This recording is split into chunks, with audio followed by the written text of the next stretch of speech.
everyone. Good morning, good afternoon, good evening. It's just gone 2 p.m. here in Northern England, and it's a cold one today. It's been quite warm and nice over the last few days, and today it's cold and raining. So, yay. All right, so I'm going to talk about Sebastian Rogers a little bit, but I was just going to talk about Sebastian today. I was just going to do a fairly quick live stream, just publicising the people who were actually searching for Sebastian. And hopefully, as the seasons turn and the foliage dies down, there's going to be, even more searches back out for Sebastian, but in the right places. And I do believe that the real people searching for Sebastian, are going to be searching in the right place. The place I've been saying for months now is number one. And what can you do? What can you do? Why no buzzards seen in the area? Gotta know. It's you might not see buzzards like all congregating in one place, because if Sebastian sadly died in those thick woods, then the buzzards are just gonna not be seen, are they? Because of the tree coverage. I mean, I don't even know whether well-fed buzzards would circle.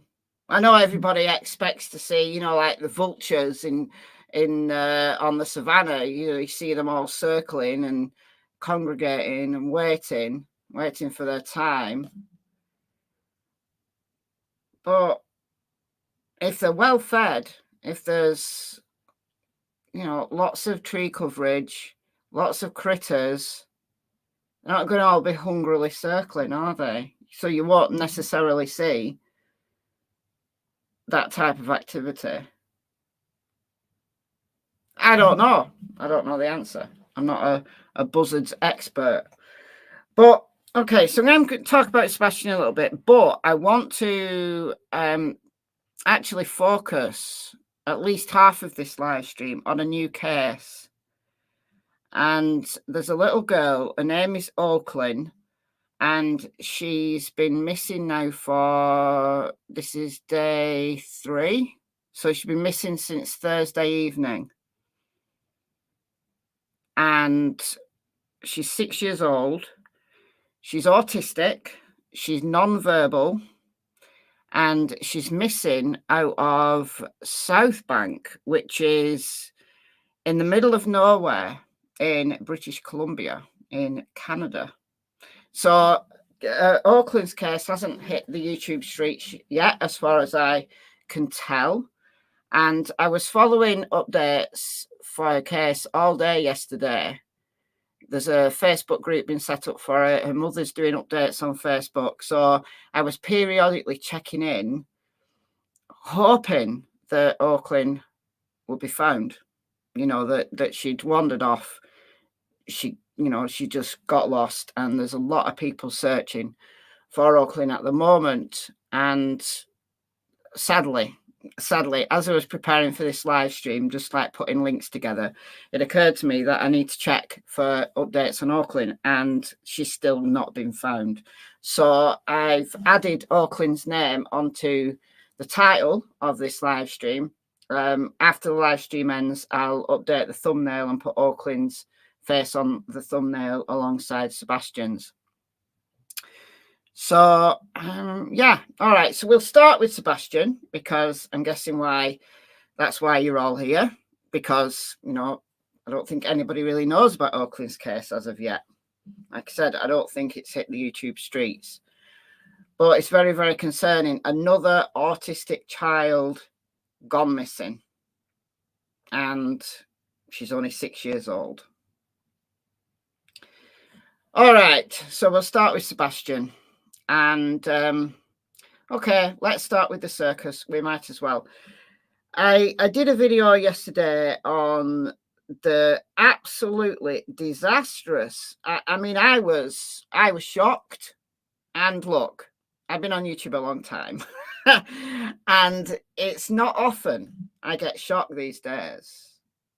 It's not often I get shocked, and I was shocked by the interview that ex-FBI agent Jennifer Coffindaffer did with Dog the Bounty Hunter.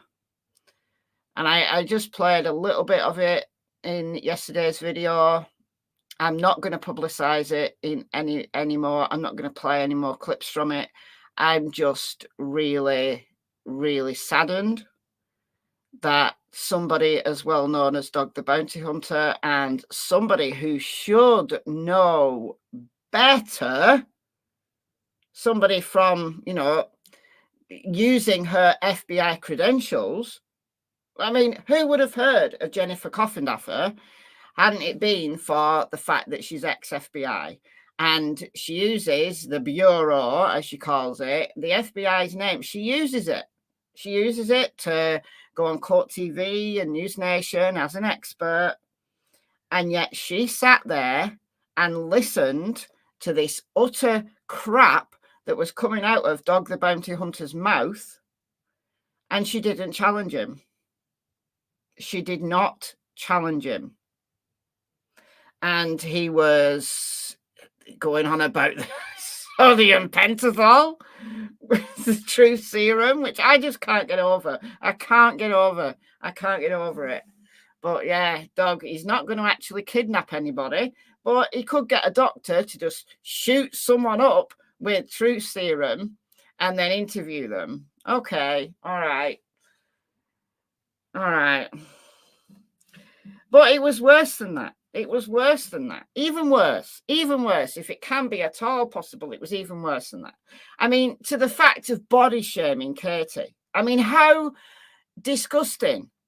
Saying that she's put on 60 pounds or something in the time that Sebastian's been missing. I don't think she has. Even if she did. What's the relevance of that? What, she's just suddenly got her appetite because her son's missing? You know, she's living it up. She's partying. She's come on. Disgusting. Absolutely disgusting. Absolutely disgusting. And I think she's lost weight. If you want to look at her first interview, if you're at all interested, if it's at all relevant, you look at her interview she did with the news, and then look at the most recent pictures we have of Katie, which would have been the brief shots we got of her in court last week. And I don't think she's put on weight. If anything, I think she's lost weight. But Dog the Bounty Hunter coming along saying, oh, she was very slim, and then she's put on 60 pounds. I just can't. I just can't with ridiculous comments like that. And it's like, you know, they're fighting this war. And I'll show you this. Like, Dog's friend, Nick the Hat, is a liability. An absolute, total liability. Hold on, let me make this bigger. Oh, we got some gifteds. We got some gifteds here. Hold on 1 second. Got some gifted memberships here. Let me go. Come on. Still need a new mouse. All right, so we've got Purple Edger gifted 5 memberships. Thank you so much, Purple Edger. You are so kind. We've got Doxy, the Liar's Table. We've got Donna. We've got Sunshine. We've got David. And we've got Salty Sleuth Investigates. So welcome you guys. You get a monthly membership courtesy of the wonderful Purple AJ. And we've got Krista hopping in with a $49.99. Unbelievable. So generous. Thank you so much. I can't thank you enough, honestly. That's right. Not everybody loses appetite under stress. Some eat out of stress and can't control what they do. Exactly. I'm somebody, when I'm stressed, I lose weight. And then when I'm, comfortable and whatever, I indulge. I'm not a big eater really, but I put the weight back on. But yeah, when I'm stressed, I can't eat. I just can't eat. I have no appetite whatsoever. But some people are completely the opposite. Not that it's relevant. Anyway, SF investigates. PI, he's going back to Hendersonville, I believe tomorrow, to assist in the searches. So he was in Hendersonville very, very recently. He was in the chat the other day, and he shared a couple of photos actually from his visit. So for those who weren't in that live stream from the other day, I'll show you these photos again. These are just shots he took while he was out and about. He wasn't actually searching. He was looking at the decisions that Sebastian might have made if indeed he was out there in the woods. Okay. So he is going back this week to assist in the search, to actually go out there and do some searching. So let me show you this. This is a storm drain. So this is out in the woods, very close to Sebastian's home. He was close to the school, near there. So across the street, across Long Hollow. I'll show you the map here. I've got the map up for Oakland, so just let me get the map up for Sebastian. I'll just put it on Google Maps so I don't have to mess about with my screen. Okay, so SF was down here. So here's Sebastian's school right here. There's the football field for Sebastian's school. There's the cemetery.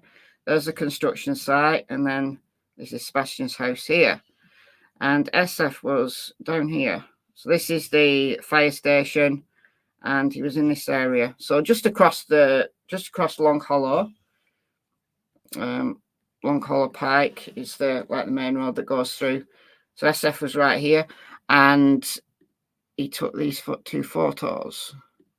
So we've got this one of a cat in a storm drain.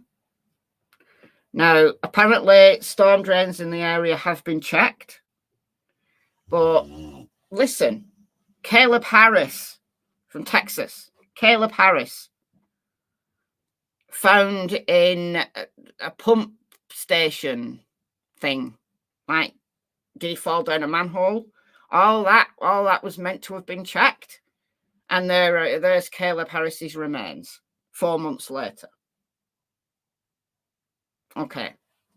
So this is a storm drain and a cat.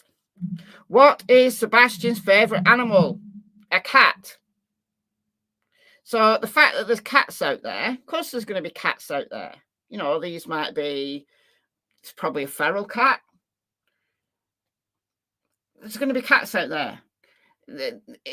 There's going to be, people have cats and they go wandering. What if Sebastian followed a cat?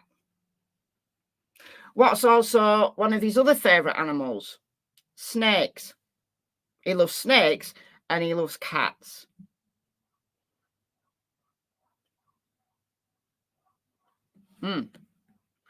He also showed this.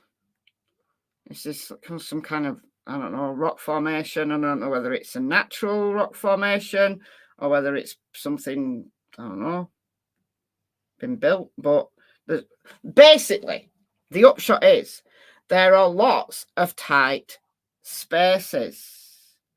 Did I see Clue's reenactment yesterday? I did, and I am going to talk about that. It was dark. I don't think you'd follow a cat down a drain in the dark. Possibly. Possibly. But if Sebastian's been out there before, because we do not know how many times Sebastian had done this previous. We're assuming that this is the first time Sebastian had ever gone out at night. He might have been going out regularly. We don't know. His parents don't know. If his parents thought he was going out at night, maybe they would have taken extra steps to make sure that the house was secure. Maybe they'd have cameras inside. And that was another thing from Dog the Bounty Hunter, saying that why didn't they have a camera in Sebastian's room? Can you imagine? Can you imagine the drama if Chris and Katie had said that there was a camera in Sebastian's room? He's 15. He's a young man.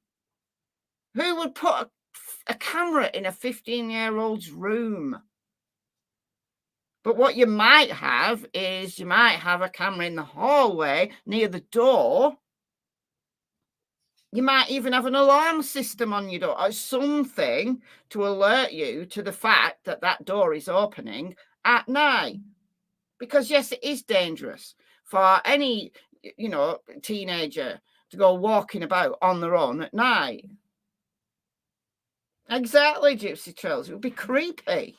Imagine the drama if they'd said, oh, yeah, we have a camera in his room. It's like, what? Seriously.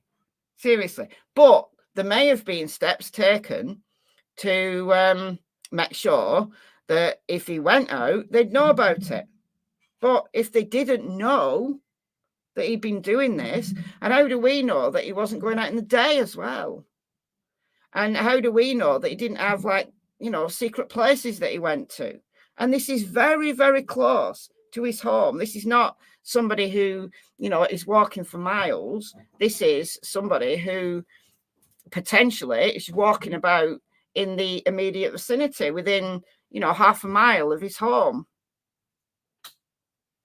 So I thought that was really interesting. But this drama just totally has to stop. I mean, look, this was shared by, I don't follow Nick the Hat on Twitter, so I only see what people share.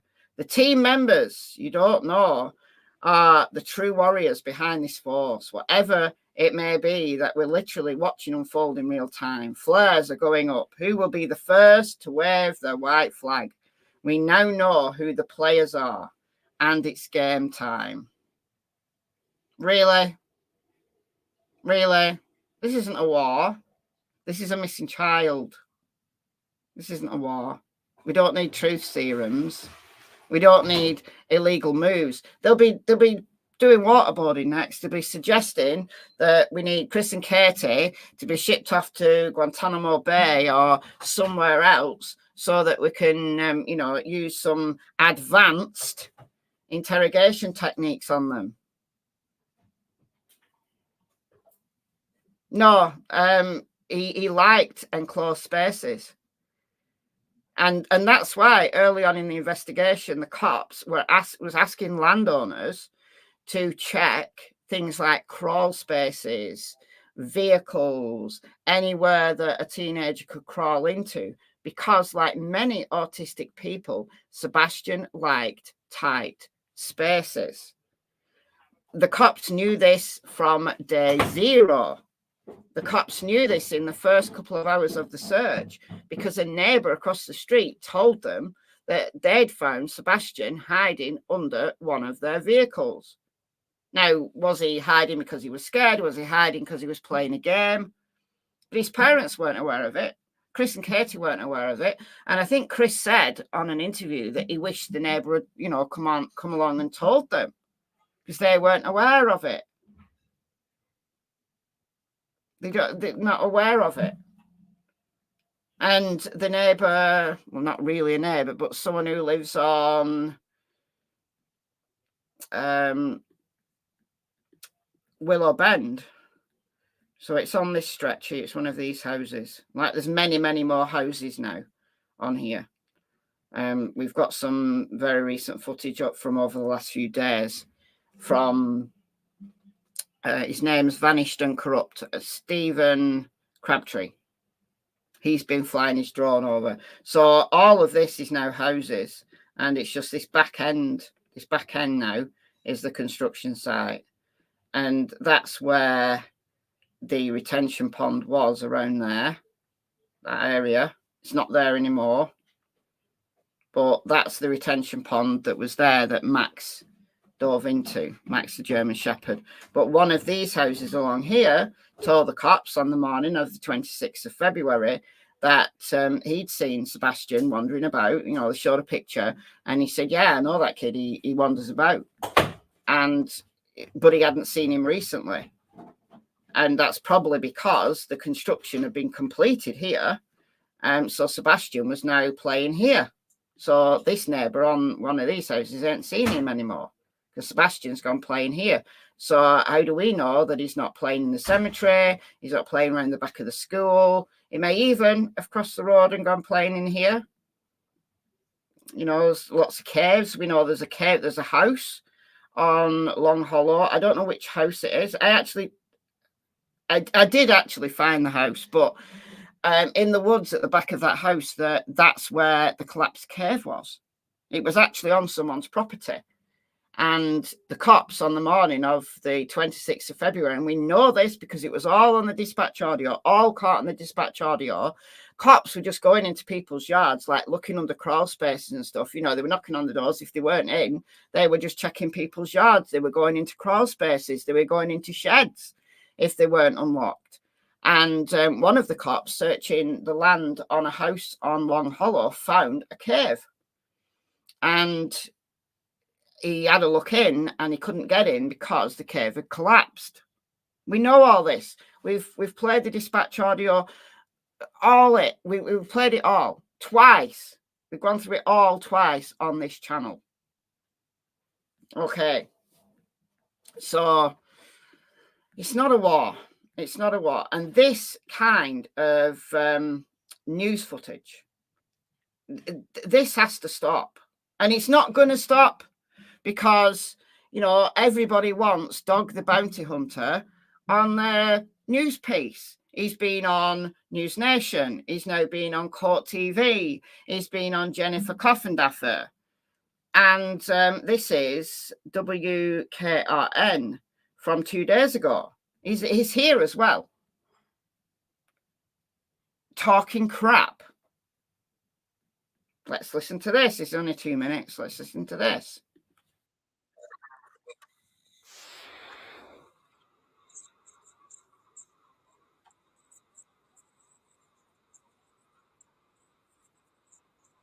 No, Dog isn't offering $100,000. Dog is not offering $100,000. Dog, where's Dog's money? No sound. All right, cool. Great. Oh, yeah. Fantastic. Fantastic. All right. Good job. I only just started. All right. Should be okay now. So in this news piece, we've got Tony Mathis, we've got Dog the Bounty Hunter, we've got Seth, and WKRN entertaining this absolute nonsense. So, Dogs, let's play this news piece because you didn't hear it. You needed. Dog is also offering a $100,000 reward to anyone with information. No, Dog is not offering $100,000. The FBI are offering $50,000, and then Nick the Hat says he's put up another $25,000, and now we've got this up to $100,000. But Dog the Bounty Hunter, where's he getting his money from? It's weird that Dog the Bounty Hunter, this is just my opinion, Dog the Bounty Hunter's now on the trail because there's a reward, because there's an FBI reward. I don't think if anybody phoned Sebastian, I don't think they'd get $100,000. I don't think they would. But hey. This is not the first rodeo for me finding a missing child. But Dog and Seth say they have faced online threats that go beyond opinions. It's really bad. I mean, they have threatened, Seth's family. What Lesniak is doing. They threatened Seth's family. Who's threatened? I personally have not seen any of these death threats or threats to whatever. I haven't seen it anyway. We see Lesniak. Yeah, bring the receipts. Yeah. Who's Lesniak? He's the attorney. They've interviewed him as well. He is issuing cease and desists with a copy of the federal injunctions attached as a warning shot. So we've got cease and desist and federal injunctions now. Who's his mother? Robin. Seth's mother's called Robin Rogers. She was very vocal on Facebook groups and stuff at the beginning of the case, shouting her mouth off. So federal injunctions. Where are they getting these federal injunctions from? The law offices of Joseph Lesniak representing Seth Rogers, Tony Mathis, and Dog the Bounty Hunter. So Joseph Lesniak, we talked about Joseph Lesniak on a live stream last week. So he's now acting on behalf of all three of these characters and also Nick the Hat. He's Nick the Hat's attorney. So we've got, Joseph Lesniak. Bull on Betty has it on camera. What's she got on camera, Susan? Federal injunctions. All right, cool. All right. Yeah, send me one. Send me a federal injunction if you want. See how that pans out for you. As well as several other individuals, cites 11 reasons for the cease and desist letter. Some of the examples include the encouragement of false allegations, flooding of false leads.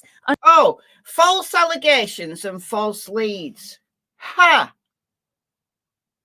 So, all right, is anybody going to go through the interview between Dog the Bounty Hunter and Jennifer Coffendaffer to see how much false information was presented by Dog the Bounty Hunter in that 1 hour interview against Chris and Katie?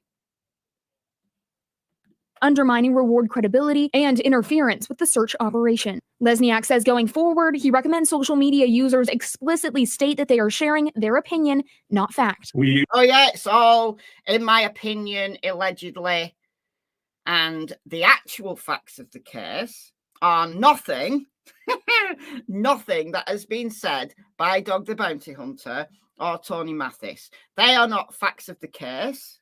That's just my opinion. However, they are not facts of the case because the people who are spreading false information, well, maybe Joseph Lesniak needs to look close to home for that.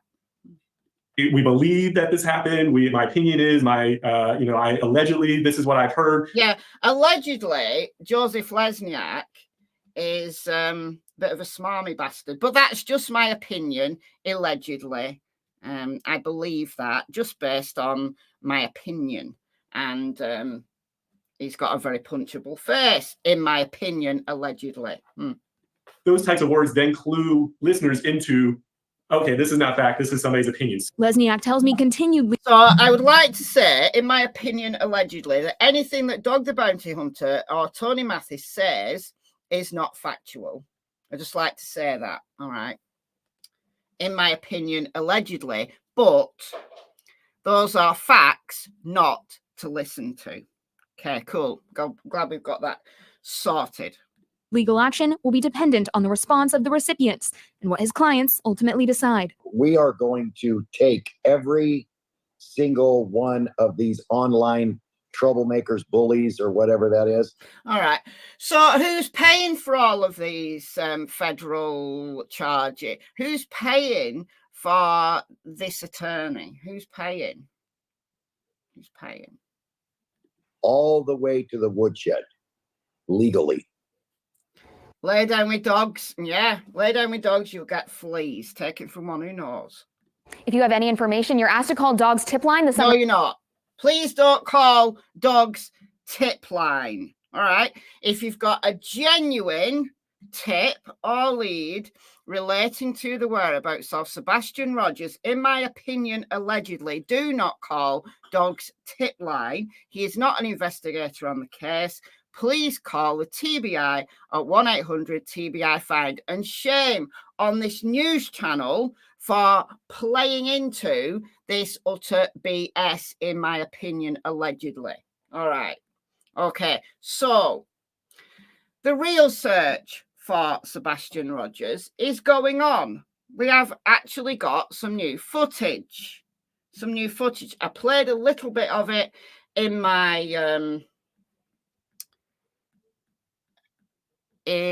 my video yesterday, but I'm going to play you a little bit more. So we've had, in the last few days, we've had a few videos from Stephen Crabtree and also CLUEminati. So I know some of you have had issues with CLUEminati, and I know some people don't like CLUEminati. However, I'm not interested in people's opinions of creators. What I'm interested in is the information that's being presented.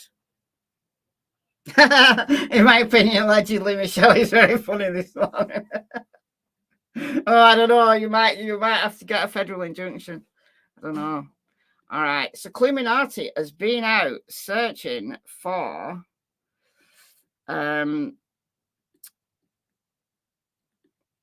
this path. Not searching for the path, but searching along this path, because I am so glad that people are now looking at Ward Lane. This lane I've been talking about for months, right? Because if Sebastian was abducted, and it's my number 2 theory, right? My number 1 theory is that he wandered off, he's got lost, he's got stuck, he's had an accident. That for me is Occam's razor. However, there is a way for Sebastian to have been taken away out of that area without being seen on any cameras. And this is why I've kept saying, right, the TBI have said that they've accounted for all of the vehicles in that area during the time that Sebastian could have gone missing. So between about midnight and 6 a.m. when his mother went into his room, getting him up for school, and he wasn't there. So this is why I would like to know just how far out the this vehicle canvas went. Because if they've accounted for all of the vehicles coming out of Stafford and Kelling, that's easy. Because there's a house here that has a camera, there's a couple of houses down here that has a camera, and there's no other way you can get out of Stafford and Kelling. You probably can now, because this road, this is more kind of level now. This was like just rough construction area in February, but you can, I think, probably get out now down Willow Bend. However, I would also expect that in the February canvass for vehicles, they also checked vehicles going along Long Hollow or going out of Willow Bend, Honeysuckle Drive. But did they canvass this area? Because this is Ward Lane. And Ward Lane, all right, it's very quiet. Right, it's just it's paved. It's it's an actual road, but you wouldn't go to Ward Lane unless you were going to one of these properties, because it doesn't kind of go anywhere. Right, it comes off this main stretch here, and then it runs along the back of the school, like the school grounds, and then it goes to a few properties. There's one there, and then up here. Right, so you wouldn't go to Ward Lane unless you were, I don't know, maybe visiting one of these properties. But if you parked here, right along here, nobody would see you. No cameras, because the houses that are on Ward Lane, you know, again, they're set off from the road. I don't even know that's a property. So you could potentially, was Ward Lane searched? Yes. You could park up here and disappear. Now, CLUEminati has been out and actually had a look at this road here, because this road, it just looks like a track, but it's actually drivable. It's drivable. So theoretically, somebody could have come from Ward Lane, driven down here, parked here, and look what would have been there. Retention pond would have been here. This is where the retention pond was in February, the one that Max dove into. And then look where this road goes to. Right near the retention pond. All you'd have to do is hop over the fence and get in someone's car. It drives past the church. So you could literally drive from Ward Lane to Long Hollow past the church. But the church has a camera, so somebody wouldn't have done that. But if they parked here, like arranged to meet Sebastian in this area, and then met him here, no cameras, it's behind these houses, would be dark, turn your lights off, and then Sebastian's in your car now, so you drive back up here onto Ward Lane and you are gone. That's why I would like to know just how far out the canvas, the vehicle canvas went. So did they account for every vehicle passing up and down this road? What's this? The 258. During the time that Sebastian disappeared. Could they account for every single vehicle that drove along 258 in this area? Because if you parked here, met Sebastian here, all right, and then drove out of here, you have to go this way. You have to go this way because there's no thoroughfare. Look, all it goes to is these few properties. And all this area has been searched. All this area has been searched.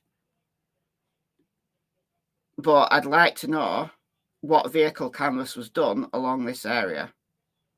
Like, would there be cameras along this area that would have captured a vehicle had they come out of Ward Lane and then either gone left or right?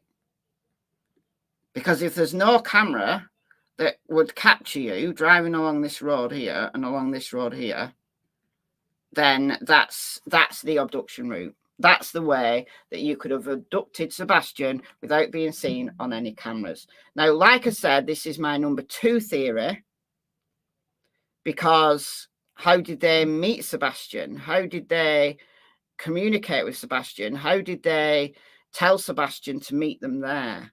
So there's lots of potential there for there to be messages on Sebastian's phone that would indicate that, you know, somebody was interested in him, somebody was grooming him. Now, we do know that these predators are very good, they're very clever, they use apps that, you know, are encrypted. But were there any such apps on Sebastian's phone? Did they give Sebastian a burner phone? If so, That might be why there's no messages or anything on Sebastian's phone. But where did they meet him? So there's lots of potential there for an abductor to be highlighted, and then the search will be on for that particular abductor. So there's lots of potentials to get caught after the fact. And nearly 7 months down the line, we've not heard anything further from cops about a potential abduction. And I think if they did have evidence that Sebastian was abducted, I think they would have told us. I do think they would have told us. So it's interesting though, because there is a way for Sebastian to have been taken out of that area without being seen. So let me just briefly show you CLUEminati's footage. Just very briefly. So this was her video from we went out. Don't need the. I mean, it's really dark, so they're driving to the area there. Now this is the road at night. It's a track.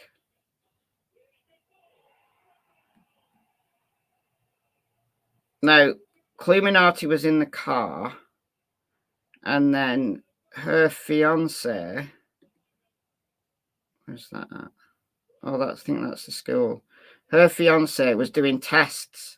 So there he is. I really like this kind of thing when people do these little experiments. So he was walking off.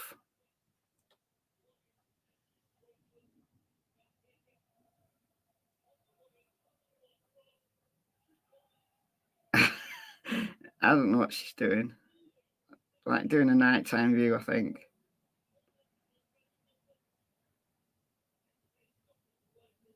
And like what it would look like if someone was coming towards you with a flashlight.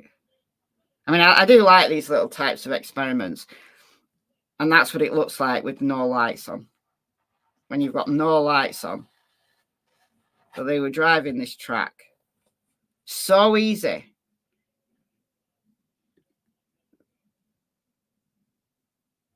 And it's not very far. It's not very far, and it can be done.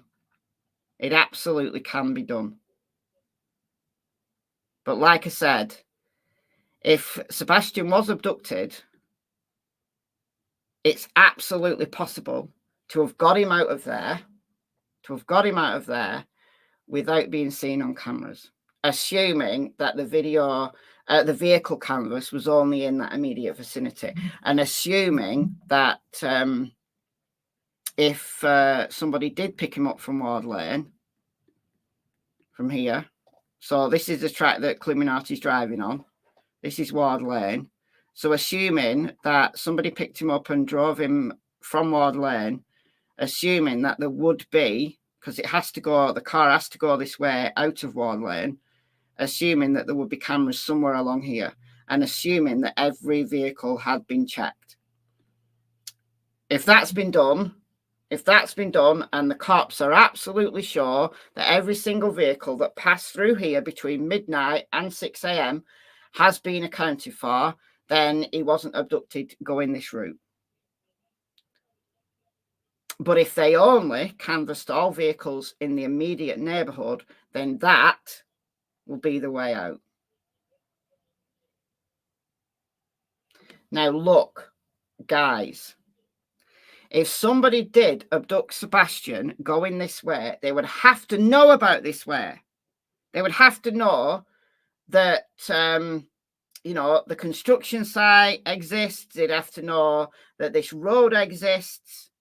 They'd have to know that Ward Lane exists. So they'd either have to be a local who knew that area very well, or they've done a huge amount of research beforehand.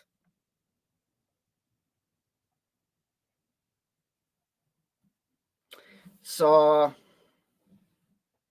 it's possible. It's absolutely possible. Now, CLUEminati did another video yesterday. So that's the nighttime view. But they went there in the day. They went there in the day.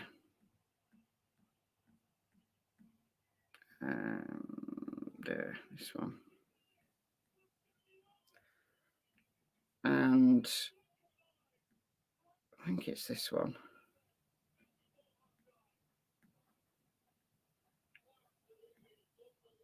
Just to show you what this track looks like in the day. So that's the construction site.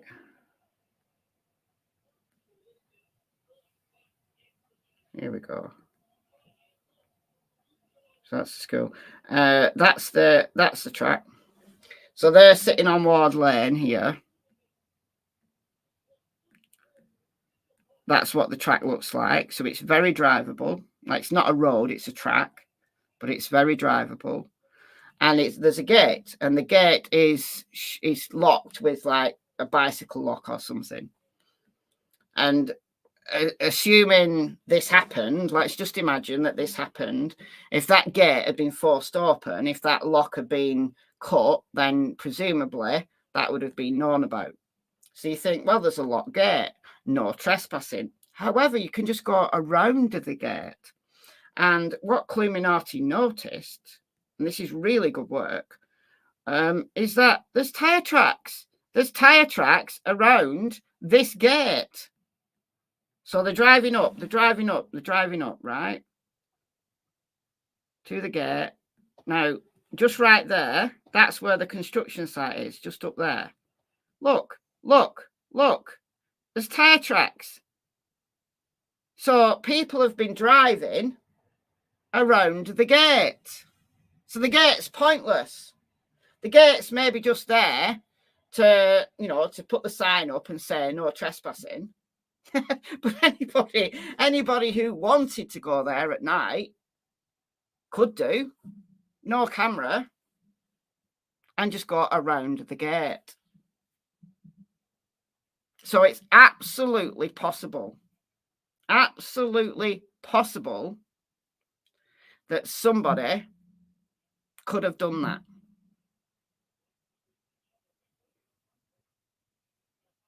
And CLUEminati showed what it looked like at night. And yeah, it's pitch black. If you turn your lights off, you're driving by faith alone, but you know that you're still on the track because you can hear it on your wheels. Like if you go off the track, and it's not very far. This is the thing. It's not like you have to drive miles like that. It's not very far. And that would explain why Sebastian's scent ended at the pond. Because he just nipped through the fence into someone's car. And then he's driven out via Ward Lane. So there you go. If Sebastian was abducted, that's a way that it could have been done without ever being caught on any camera. But like I said, I'm very convinced by this. It's absolutely possible. But 7 months down the line, they had to have communicated to Sebastian in some way. Now, could it be that it was someone local that Sebastian didn't communicate with via an electronic means like his games console or, messaging apps? That there's actually someone local who befriended Sebastian, who knows these woods like the back of their hand, who knows about this track, who arranged to meet him. Is that possible? Yes. Yes. That is possible. Because if Sebastian was going out regularly, going walkabout at night, going hiding under people's cars that his parents didn't know about, Chris said, you know, I wish the neighbours had said. But they didn't know. The parents didn't know. And if Sebastian was going out and about, and there's nothing wrong with him going out and about at 15, right? He could go out. But he's very trusting, very gullible, maybe, like, you know, younger than his years in terms of social skills. So he would be so easy to befriend. So easy to befriend. You know, if he was knocking about near the construction site, just like playing on the, you know, machinery, or messing about near the pond, or looking in the, you know, the woods for cats and stuff, somebody could have seen him. Somebody could have befriended him. Somebody could have been meeting him regularly, and his parents would not have known. So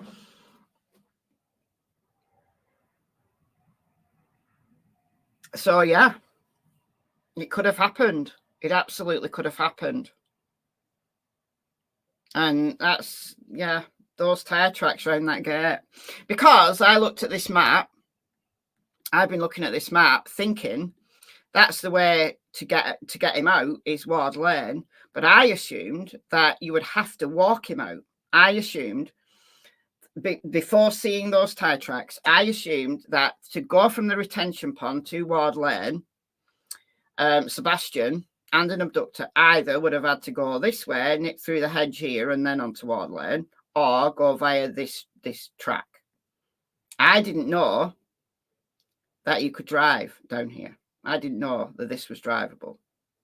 I mean, even if they did have to walk down here, it's not very far, and they still wouldn't have seen, nobody would have seen them.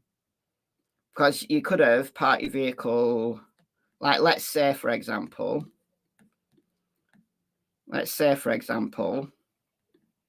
you know, that was impassable without breaking the gate, like without breaking the lock. And you probably wouldn't have wanted to break the lock, because then it shows that you've been that way. So looking at it on the map, it doesn't look like you can drive around the gate. But CLUEminati has shown that you absolutely can drive around this gate. So I was assuming that if he'd been abducted, somebody could have parked just off the road here. This is Ward Lane. It's just like a single track road, but it is paved. It's an actual road. You know, the Google car's been down it. It's public right of way. I assumed that they would have to park on Ward Lane. That's no biggie. But then just walk, you know, it's less than half a mile, I would imagine, from the construction site to here. But no, somebody could have driven up, parked at the other side of the trees to the retention pond, and then driven back. So it's absolutely possible. Absolutely possible. However, my number one theory is still that Sebastian did leave on his own, and he's out there somewhere. And he's not very far away from home. So the footage that Stephen Crabtree's been putting out, and I'll put a link to a bunch of these videos in the description box. I've not put any links in the description box as of yet, because I wasn't sure which videos I was going to show. But I'll put them all in. I'll put CLUEminati's in. This is one that Stephen Crabtree did from the other day. I showed a bit of this in my video yesterday. This is from 2 days ago, but he does have a couple of others. He has one of him searching on foot, but this is drone footage. So this is the woods to the north of Sebastian's house, and you can see how thick. Now, obviously, this is September, where the leaves haven't dropped yet. In February, so those searching with drones and the helicopter and the plane that was out there would have had a better visuals than this. But still, if you're in a cave, or you're down a ravine where it's just dark, or you've climbed into something, or even if you're under tree branches, you're not going to be seen by the air. but you can just see that's looking kind of from the construction area north, and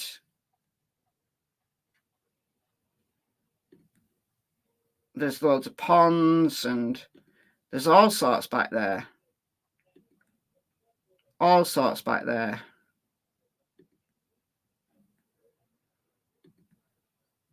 Look at it.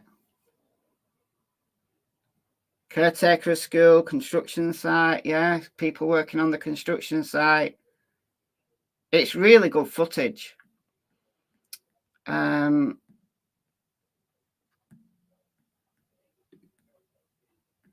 There's this one. I've not actually watched all of this one yet. I just had a flick through this one. This is from a day ago. This is on foot. So these are the woods near the school. So you've got all these like little dips. So if you'd crawled into one of those like little areas, it's not a cave really, you wouldn't be seen from the air. And obviously people go down there. It looks so much like the secret woods. So much like the woods near me. Like complete with the old tires and drink bottles. So kids will go down there. Like drinking, probably smoking weed. And this is very close to Sebastian's home. This is not very far away. But he's searching like areas of interest between Sebastian's home and the town of Whitehouse, which is about, it's 8 miles by the road, but it will be less, like, as the crow flies. But even the trees are the same as the secret woods.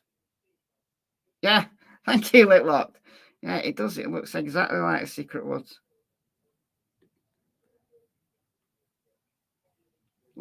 Look at that. Now I'm just clicking through randomly. I've not got timestamps or anything. Look at that. Look at that. Look at that. What is that? Don't know how far in that goes, but look at that.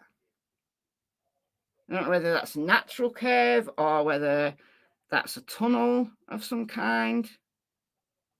Look at that, though. If you crawled in there, you're not going to be seen by anybody.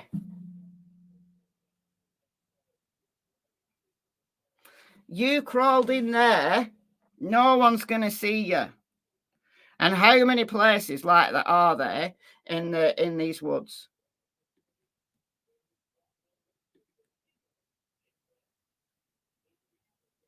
So I'm going to watch that properly. Look, like little rock formations. People go out there. Look, there's drink bottles. There's whatever that is. There's probably people camping out there. I don't know who owns this land. I don't know how much of it is private property. I don't know who owns it. But obviously people use it. So that's the real search for Sebastian Rogers. That's the real search for Sebastian Rogers. Do I think there's a contemplation log? Probably. If somebody's out there regularly, maybe they've found their little contemplation log. It's a natural cave. The opening is bigger than the cave itself. You're probably right. You're probably right. But all these little areas, you know, a kid who likes tight spaces is going to gravitate towards these places. What if he crawled in somewhere and it collapsed on him? What if? So that's still my number one theory, but CLUEminati's footage, very persuasive. That if somebody did plan to abduct him, they could have done it without anybody knowing. Without anybody knowing. That's the real search for Sebastian Rogers. Forget the nonsense. Forget Dog the Bounty Hunter And the attorney, forget that. That's nonsense, absolute nonsense. This is the real search for Sebastian Rogers. Can we please point out how long ago he went missing? He went missing on February 26th. So we are now September 22nd. So almost 7 months. Almost 7 months. That's how long he's been missing. Okay, let's turn now to a new case. And little Oaklynn. So she is missing. This is Oaklynn. She's 6 years old. And she's missing from South Bank, which is near Burns Lake in British Columbia in Canada. So I'm going to read you this article, and then I'm going to show you the Facebook group, and there's some videos on there that are very interesting. So she's been missing since Thursday. Her name is Oaklynn Schweder. I think that's how you would say it, Schweder. I'm still waiting for somebody to pronounce it for me. Oaklynn. I think Oaklynn's a really pretty name. Never heard the name Oaklynn before. Like Oakley, but Oaklynn, very pretty name. All right, so search continues for missing 6-year-old girl near Burns Lake. So Oaklynn Schweder was last seen on Thursday at her home in the rural community of South Bank. So I found South Bank on the map. So this is British Columbia, this is Canada. I got Vancouver right down here. And then this is South Bank. And there's nothing there. I don't know whether I'm in the wrong spot. But it's very, very rural. There's a handful of properties. But it's... Look at it. Quite a ways from this lake here. What's this called? Francois Lake. That's huge. So I'm waiting to get an exact location, but I was really hoping she would be found. I was really, really, really hoping Oaklynn would be found. But RCMP continue to search for 6-year-old Oaklynn Schweder, who went missing Thursday from her home near Burns Lake. The young girl was last seen about 6 p.m. outside her home in South Bank, about 25 kilometers. What's that in miles? About what? 15 miles, is it? Maybe? South of Burns Lake, according to RCMP. Police say she was wearing a red and blue plaid dress, leggings with white bow ties, and pink socks. Oaklynn is on the autism spectrum and is non-verbal, said Alex Berube on a news release Friday. So there's another picture of Oaklynn there. I will put Oaklynn's face on the thumbnail after, because I was only going to talk about Sebastian, and then when I realised she was still missing, I decided to also talk about Oaklynn. The 6400 block of Skins Road. Thank you. Okay. All right, let's 6400 Skins.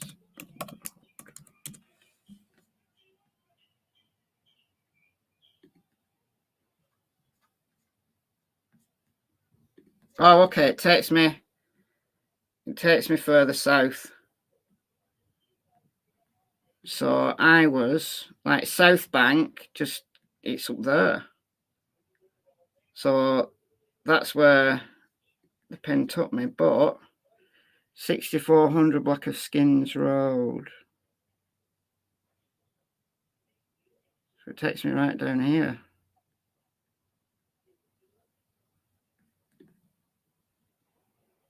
So what's that? And it's not an area of the world I've ever been to before, like virtually. You know what I mean? I've never covered a case at all in this area. Okay. Oh, I didn't even show you the map. But yeah. South Bank, the pin's up here, but the 6400 block of Skins Road takes me down here. So the exact location, where's Burns Lake? Where's Burns Lake? Hold on. Burns Lake, BC. Oh, okay, all right. Burns Lake's a place, not a lake. So, oh yeah, that's Burns Lake, and that's Burns Lake, the town. All right, so Burns Lake's a town, and then she's gone missing from this area. So 25 kilometers south of Burns Lake. Well, this is giving me 40 kilometers. So I'm thinking it's more up here. But anyway, the exact location we can work out later. But police are working with search and rescue crews, and Oaklynn's family. Anyone with information on the whereabouts of this girl is urged to contact their local police or Crime Stoppers at 1-800-222-8477. 15.5 miles. Good guess. There you go, you see. I know a kilometre is about 0.6 miles, roughly, thereabouts. So it was a educated guess. So RCMP says significant resources are from the province, including RCP Search and Rescue, BC Wildfire Service, as well as volunteers in the area are assisting with the search. Canadian Rangers have also been called out to search, which is being aided by helicopters, remotely piloted aircraft systems, and police dogs. The Skinty Band is engaged and assisting with coordinating volunteers and providing them with food and shelter, the RCMP said. According to the family, Oaklynn is non-verbal but will babble and make noises to communicate. And she likes to go in small spaces. Another one, you see, there's it's very common with autistic people.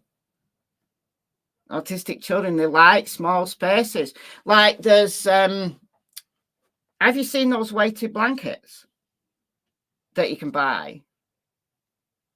I want one. I really like being wrapped up really tight. But yeah, a lot of autistic kids sleep better if they're given a weighted blanket. And they like hiding. And if they're stressed, it's what they gravitate to. In a statement on Facebook, MP for Skeena Bulkley Valley, Taylor Backrack, called on community members to help find Oaklynn. If you're in the south side area of Burns Lake, please keep your eye out. And if you're not able to assist, contact the authorities who are responsible for the search. He also said he'd received several questions about why no Amber Alert had been issued and pointed people to the RCMP's page that outlines the criteria for Amber Alerts, which are used in situations where a child is believed to have been abducted and is in imminent danger. So it's yet another one who, you know, is a little bit stricter on the criteria for the Amber Alert. We've seen this in situations before. I'm going to save that picture and put it on the thumbnail after this live stream. But there's this Facebook group here. It's a public group. I have joined it, but it's a public group, so I think I'm okay to share the information in this group. It's basically all we have at the moment. But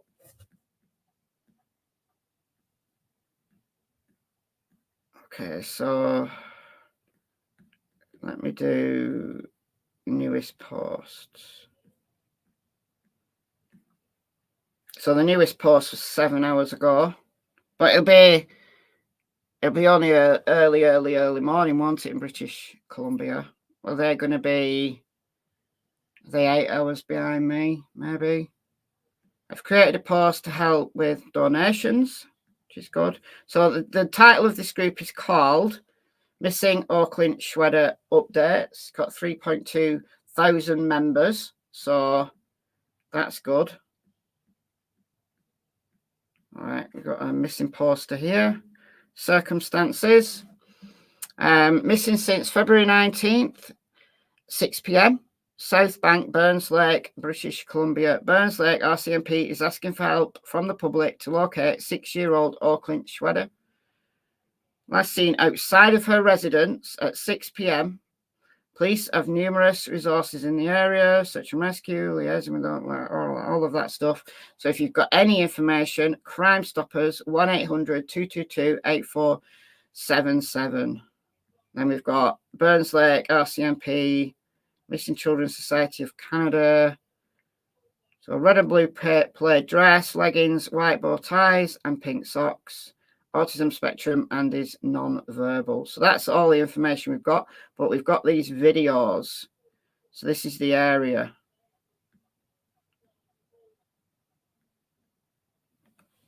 So again, very, very rural, very difficult. No, September 19th. September 19th, Marigold. Did I say February 19th? I meant September 19th. So she's been missing now since Thursday. So this will be day 4. Well, it's actually day 3 because she was only she went missing towards the end of Thursday. So, but she's been out and about on her own Thursday night, Friday night, Saturday night. So 3 nights out there on her own. That's a little girl. A little girl.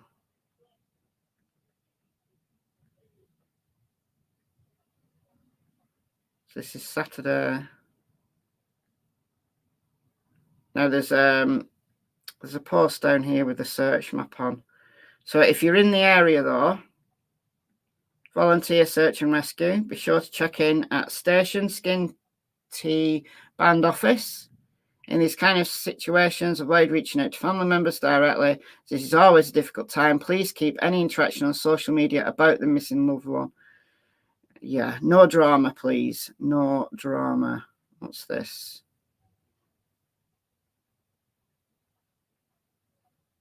That's a cop. The reason for this is if we have 2 separate groups, one here to the band office. We have search and rescue setting up. It's going to be our staging area. We're going to have everybody go there, break into teams, and then we're going to come back to start our searching. The reason for this is if we have 2 separate groups, one here, one there, we don't have any communication, you don't know our maps, you don't know where we're going to be searching.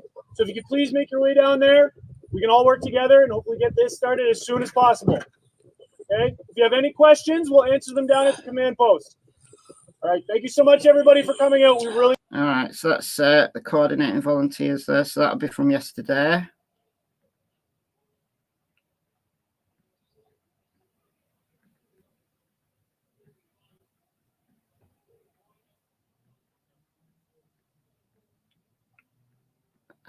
There is so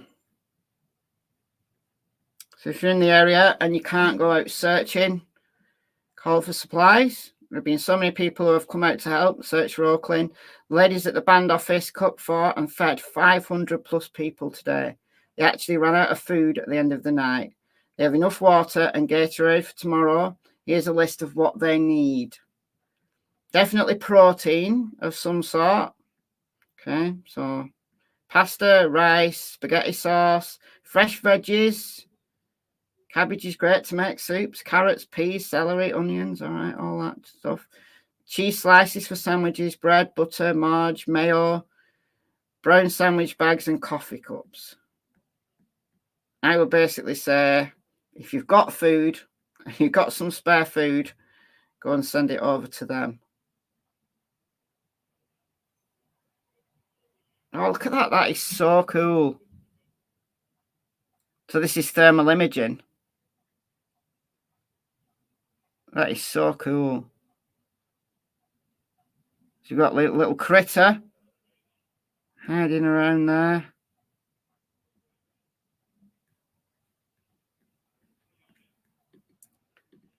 So this is RA's drone service. It was amazing to see all the support that's come together in the search for Oaklynn. We were able to fly yesterday and worked along with 2 other private contractor thermal drone companies. You really can't understand the sport unless you see it. All day volunteers searched the forests, and then once the sun went down, the bush was lined with trained crews in search and rescue, and everywhere you looked, you could see lines of headlamps.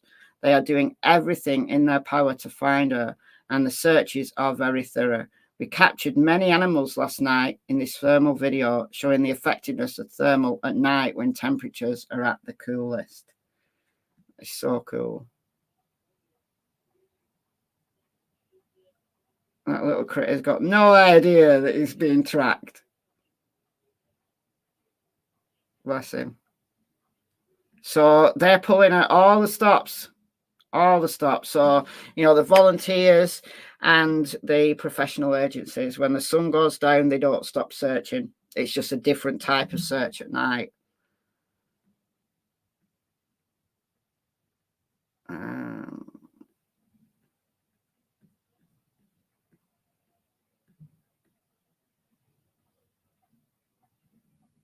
So that's just directions. Okay, we've got a map here. So buses and ferries, how to get there.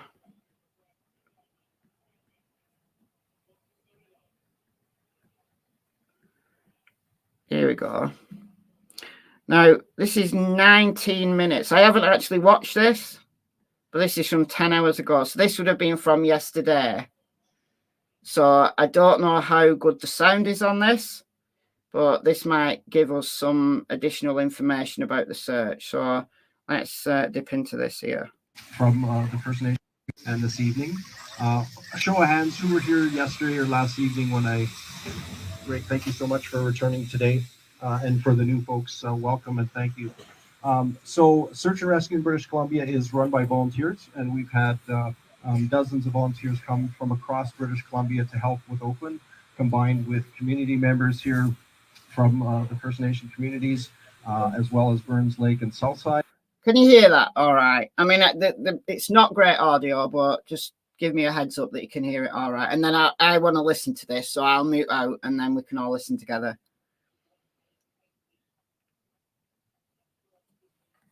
I'll go back to the beginning. I know I've got it on mute.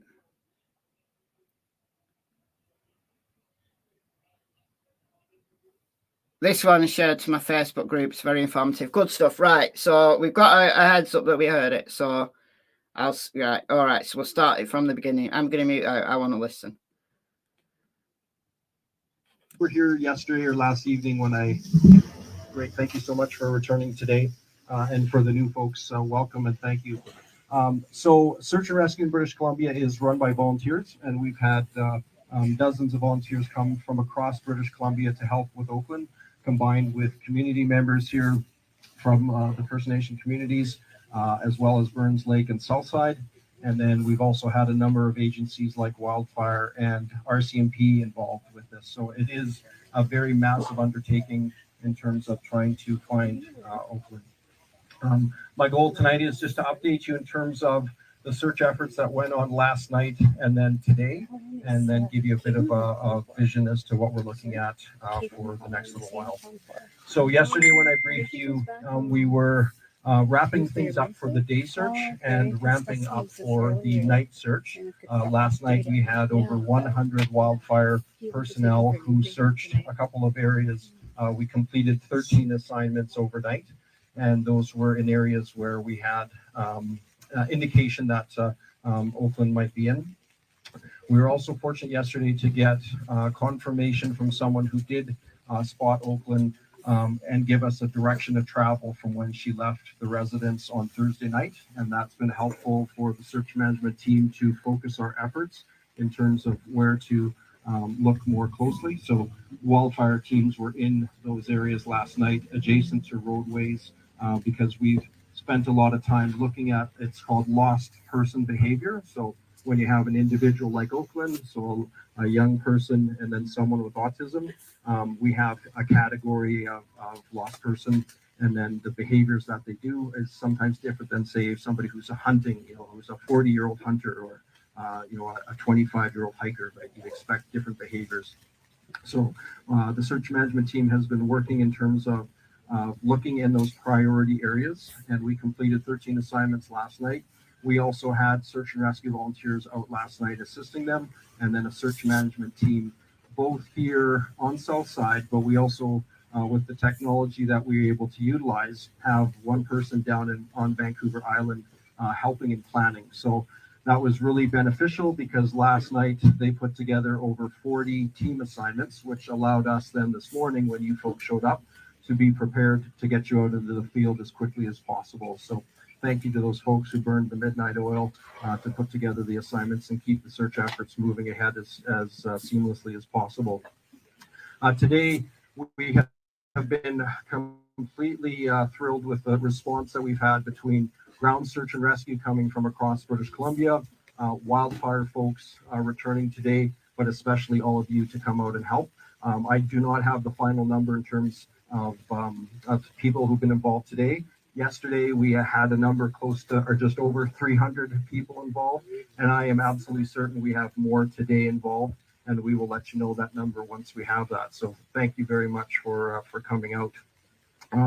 In terms of the ground search and rescue teams, I would like to acknowledge the volunteers starting all the way from Kitimat and Terrace, then across down Highway 16, Smithers, Houston, Burns Lake, Port St. James, Vanderhoof, Prince George, Mackenzie, North Peace, so Fort St. John, and then down to Quesnel. And then we've also had folks from Barrier and Kamloops, and then from Vancouver Island, Comox, and Campbell River, and Nanaimo. So thank you for folks for coming so far to continue assisting with that.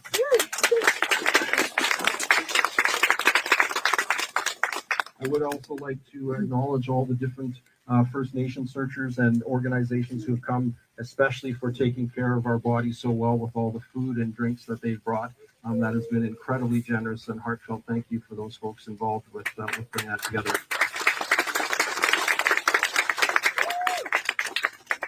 For awareness, a missing person file is an RCMP file, so I will be turning the microphone over to the RCMP so they can speak in terms of their investigation. For awareness, when you have a missing person, they are the lead, and they have multiple tools that they can use in terms of searching for somebody to find them. In this case here, the tool of ground search and rescue has been the obvious choice in terms of leading the charge. We've been fortunate to have Wildfire join us in terms of augmenting our leadership and our team, our being able to supervise teams out in the field. We've had over 100 wildfire people per day, which is incredible. They've re-diverted from the fires there now that we've got some rain and some cooler temperatures. So an incredible show of support from that organization.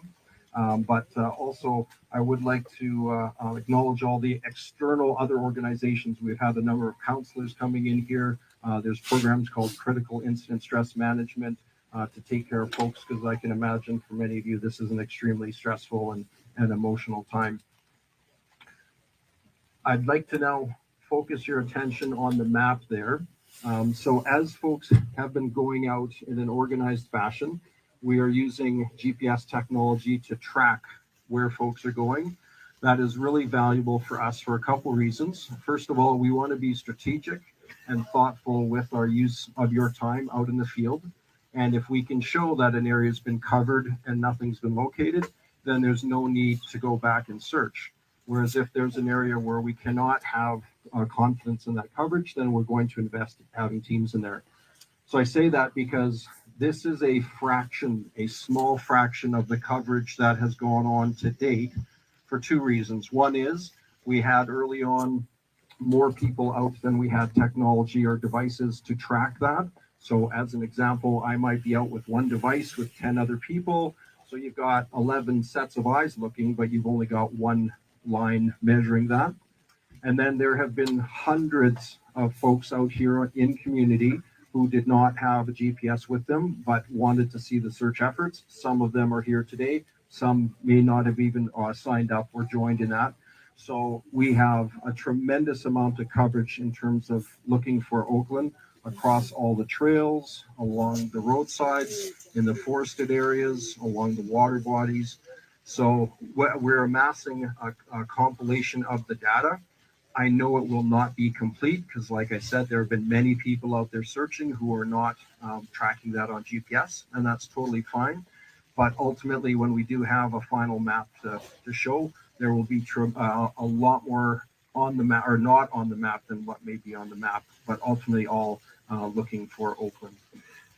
Some of the resources that we've had in play, obviously ground search and rescue with you folks assisting.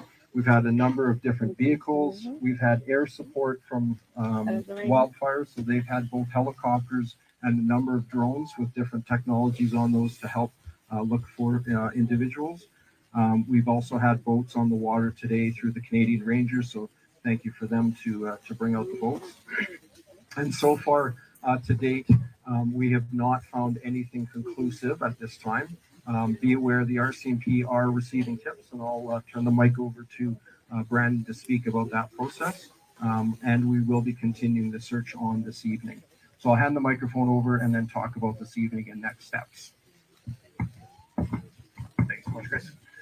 For those of you who weren't here yesterday, my name is Constable Brandon Itz. I'm the Burns Lake contact and command point on scene. I'm not the only one. I've had members here with me today roaming around, as well as our incident command back at the detachment and a small unit in Prince George overwatching and providing assistance as well. Essentially today and yesterday when I was here, the point of me being here was to liaise with the family, with all of you, as well as working with the command center as part of the RCMP.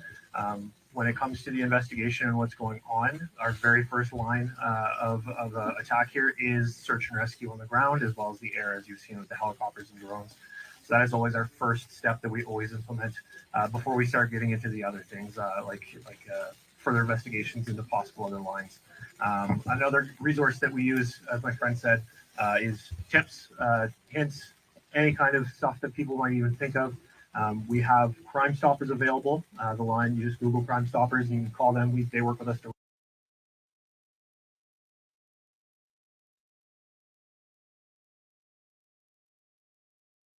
What happened? What happened? Is this on the video or is this me? Can people still hear me?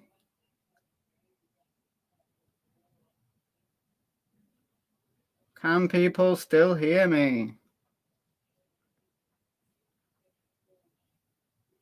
Weird.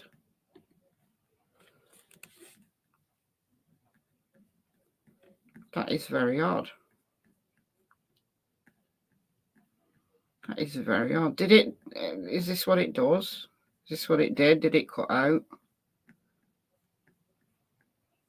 All right. For returning today. So tonight, for those folks who've been out there, the best in terms of your search area. You haven't been? Thank you. Yeah.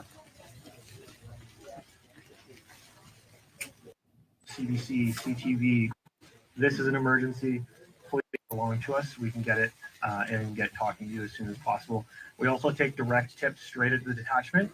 250, our very first line of attack here is search and rescue on the ground, as well as the air, as you've seen with the helicopters and drones. So that is always our first step that we always implement before we start getting into the other things, like further investigations into possible other lines. Another resource that we use, as my friend said, is tips, hints, any kind of stuff that people might even think of. We have Crime Stoppers available. The line, you just Google Crime Stoppers and you can call them. They work with us directly.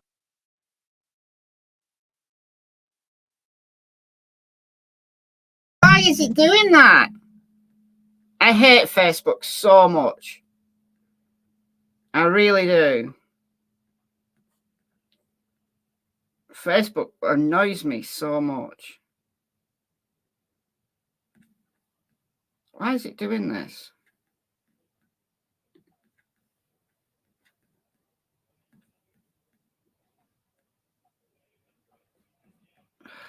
Why is it doing this? That's my group.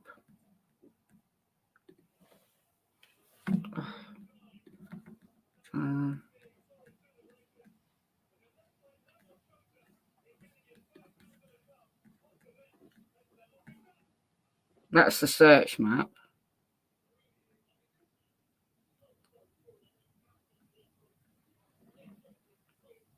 Presumably that. I'm guessing that's the house at the centre. Right, I'll give it one more try to see if it'll. So that's Oaklynn's mother, Gail. Let's listen to what she has to say.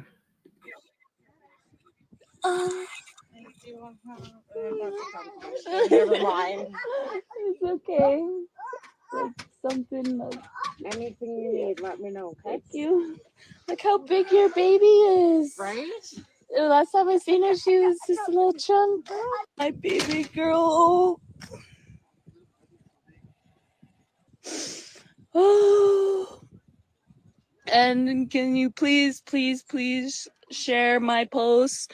There is a post going around by, I think, hello?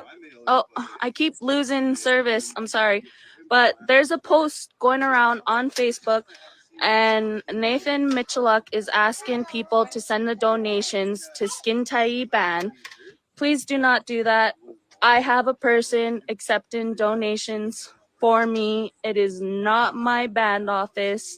I wouldn't know who is going to send any donations or anything, and I don't know if I would receive all the money from the band office, and that I have someone designated for the donations.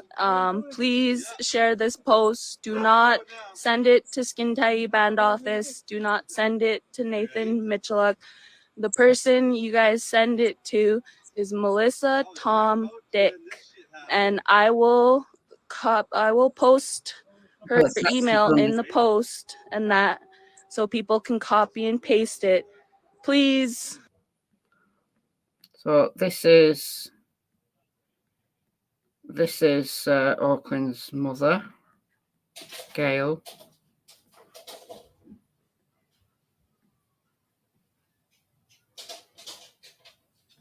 So Burns Lake, RCMP dogs come in. If you can please help me, I'm so scared.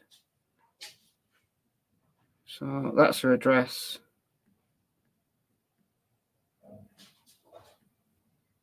Oh, look at that. So that's another picture.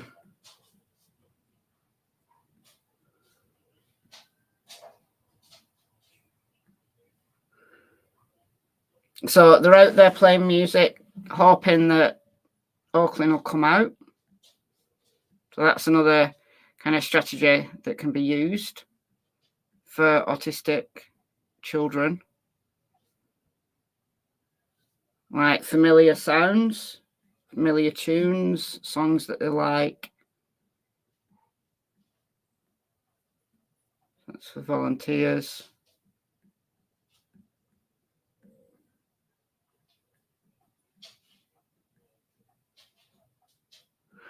All right, let's have one more go at trying to play this press conference. See if it works. One more time. Okay.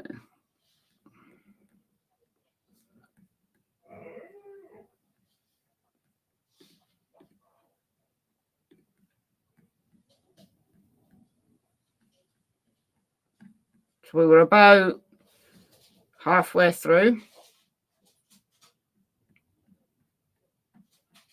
If it does it again, then I'll just give you the link and you can go and battle it yourself.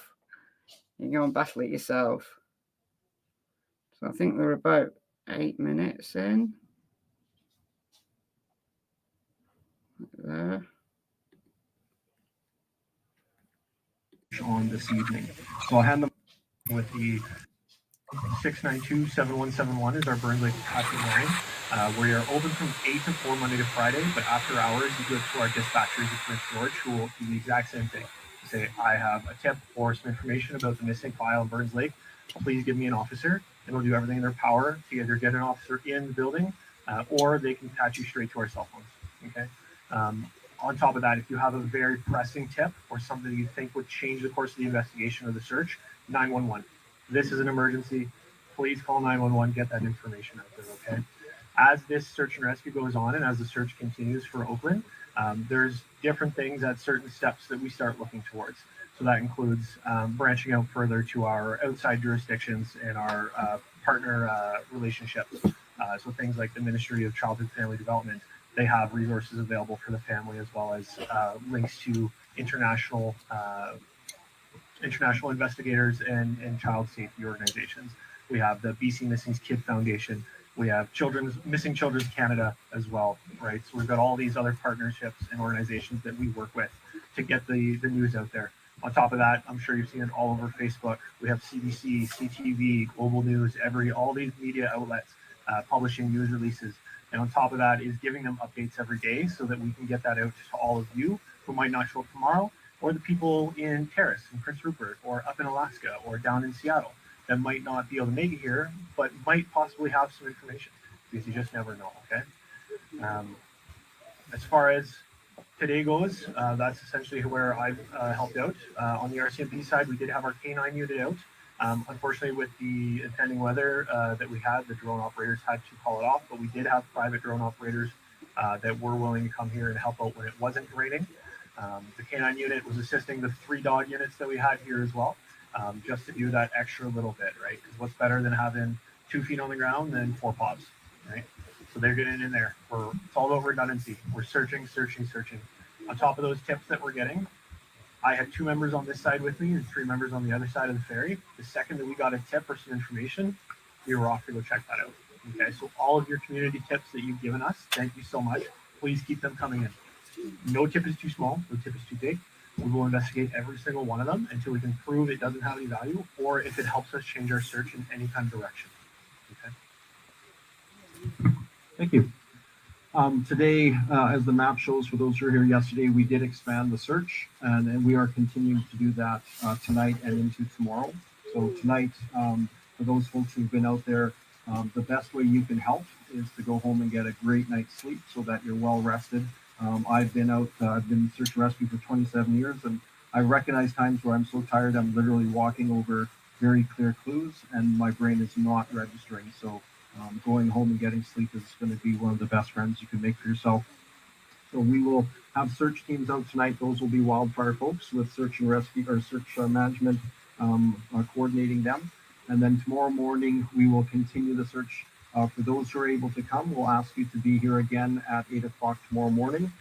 Thank you to the school district for organizing busing. That was a tremendous asset for our folks managing things on this end.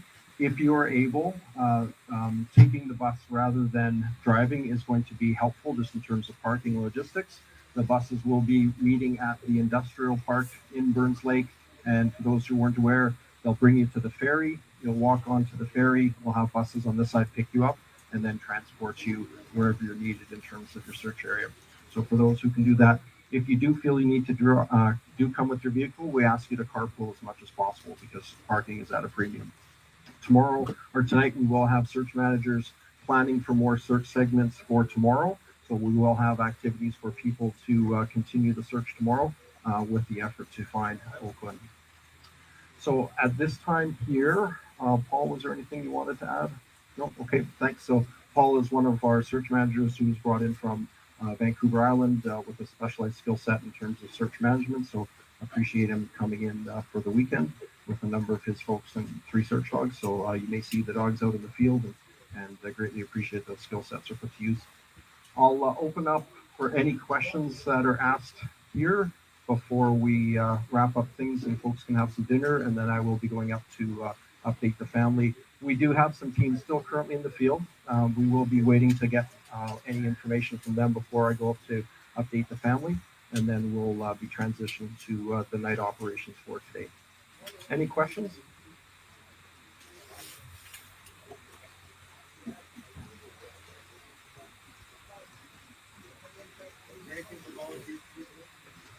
Tonight, if you've been out all day, honestly, go and you haven't been. I don't know if we're looking at the big factor we have is risk. At night, there's a significant safety challenge, and we're very, very mindful of that. If something does happen, then all of the search efforts stop, and we have to deal with that person. So we'll certainly see if we can get you in touch with the search managers and see if there's a need. But right now, we're intending just to have trained folks who work at night and are comfortable with that and have the equipment for it.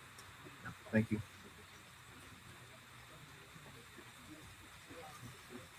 Yes.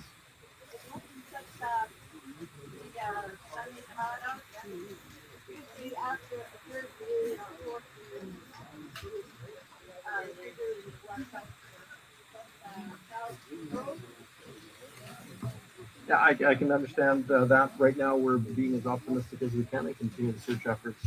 I'm optimistic that we will find Oakland and that she's out there to run into her arms. Thank you. Yeah.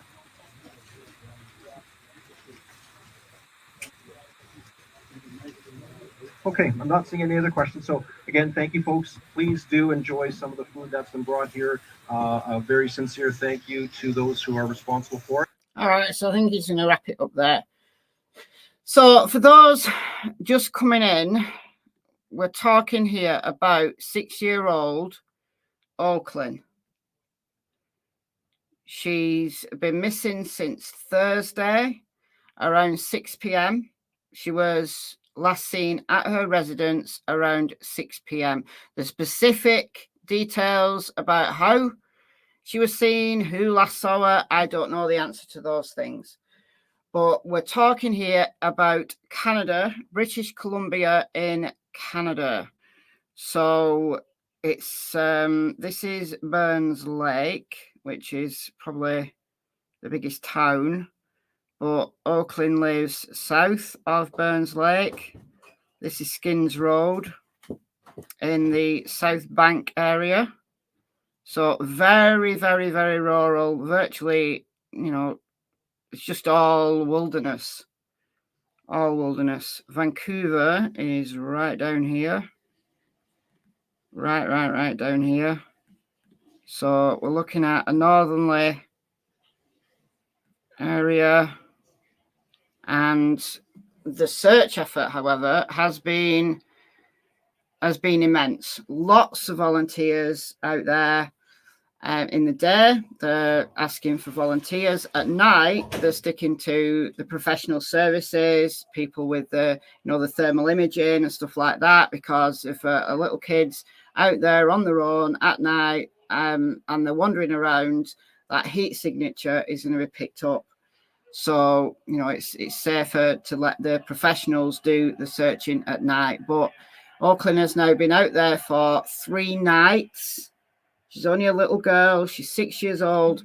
She's on the autistic spectrum. She is non-verbal, but she can communicate. She makes sounds. She knows her name. So you call her name and she can answer with her name. So the searchers, the family and stuff have been out there playing music, stuff that she likes, tunes that she likes, sounds that she likes, hoping to draw her out. Like if she's scared, she likes small spaces, as many autistic kids do. So she might hear people out there, hear strangers' voices and be scared. So they're trying to make the environment familiar. So they're basically doing everything they can. So hopefully she's found safe and sound. She might be cold, she might be hungry, but I'm hoping that she might be found soon. So the searchers are back out, the volunteers are back out at 8 a.m. So I don't know how behind me they are there. If they're 8 hours behind, then it's only just beginning, because it's nearly 4 p.m. here in the UK. Gail says she makes noises, so listen for them. Yeah.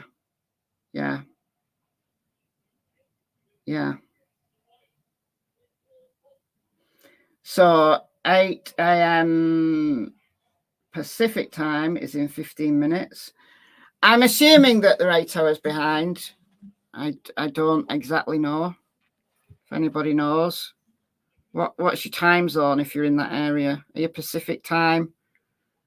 So you're either 8 hours behind or you're 7 hours behind. I'm guessing you're going to be 8 hours behind. But anyway, that's the location. So Oaklynn is out there. The Facebook group that I've played this conference from is this one. It's a public group. It's called Missing Oaklynn Schweder Updates. So it's Pacific time. Good stuff. So the volunteers are going to be starting their day's work in about 15 minutes. But there has been search going on over the night, but it's professional searchers. So I'll show you the link here. I'm going to put the links to everything that I've showed in this live stream for both Oaklynn and for Sebastian afterwards for replay viewers.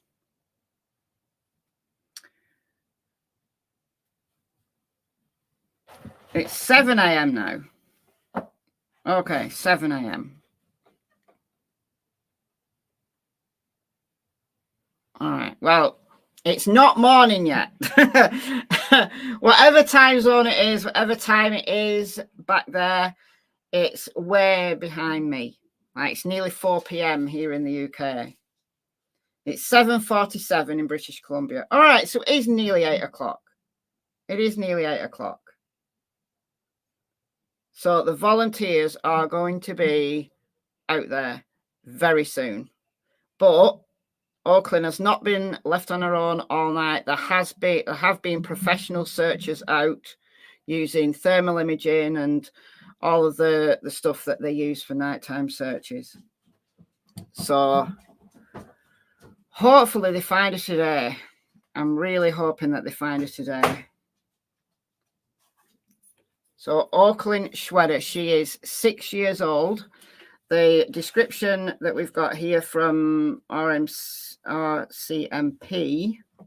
is she was last seen wearing a red and blue plaid dress, leggings with white bow ties and pink socks.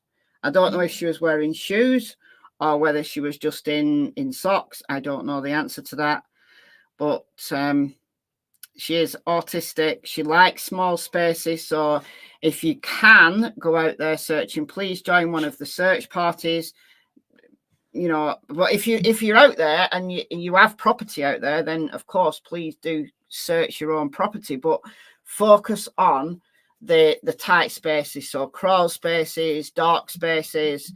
She might have crawled in there. She might be scared and seeking that solace of a dark, tight space that so many autistic kids like. So she's been out there on her own since 6 p.m. on Thursday. She needs to be found today. So if you can help, please do help. This is about 25 kilometers south of the town of Burns Lake in British Columbia, Canada. If you're in the area and you can't search, then check the Facebook group because they have a list of supplies that they need for the volunteers. Just socks. Okay. All right. Just socks. So another kid out there with nothing on her feet. All right. All right, guys. I'm going to go.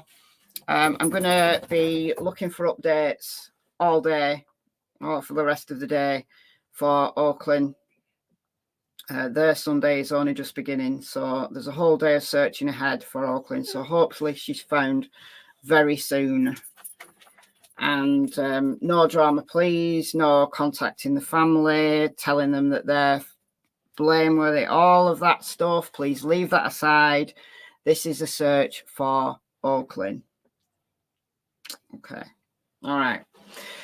Thank you for joining me and being supportive. And the very best ways that you can support this channel are liking the stream, because it tells YouTube, tells the algorithm that there's people engaging with it. Also sharing it. So sharing it on your own social media, just clicking the share button and sharing it to your own social media also tells YouTube that you know, you're engaging with the content, and it takes that to mean that you like the content, and it just pushes it out to other people, to new viewers. All right, so thank you all. Thanks as always to the mods. Thank you to those that donated at the beginning of the live stream. That is so kind of you. And yeah, enjoy the rest of your day, and let's hope little Oaklynn is found safe and sound and she's back in her own bed tonight. All right. Bye for now, guys. I shall see you soon.